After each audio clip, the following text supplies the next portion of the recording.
My definition for student success, I think, may seem a little broad, but I define it simply as a mutual endeavor by students, faculty, staff, administration even, to achieve short-term and long-term goals that are beneficial for both parties. I think student success is, do they succeed in the class? That is a small portion of student success. Were they able to pass it? And if not too many students are passing, that tells you something. Which is important both for the student because they've passed the class, but it's important for the institution because their classes are successful. And moving even into the long term, are they successful at the next level? Did one class prepare them to succeed at the next one? And if it didn't, that tells you something. It tells you something about the students. It tells you something about the institution and the classes that you're teaching. And you have to pay attention to that.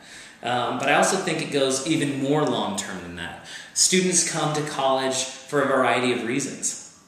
Some of them come simply to get a small certificate that's going to take them 8 units. And while for the vast majority of the academic world that seems unimportant, because it's just a certificate, that's really important to them. And we need to count that in student success. When students achieve those small goals for themselves and then go out and get a job that they've wanted to have, that's success. It may be 8 units, but it's success. And then even longer than that, working on a program now trying to help athletes get in their basic skills programs when they tend not to register early enough, and then they tend to fail, which prevents them from transferring in a timely manner. And to the academic world, those goals seem unimportant. Like, school should be better than football or better than soccer. But for the student, soccer might be their talent. For me, my talent was reading or writing.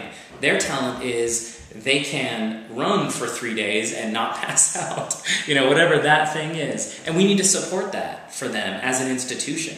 And I said earlier that it has to be a mutual endeavor. And I believe that if we assume that it's all up to the students to succeed, we're just allowing them to tumble over each other and over themselves and, fail at mass levels and then just keep repaying into the institution, which actually does us a disservice in the long run.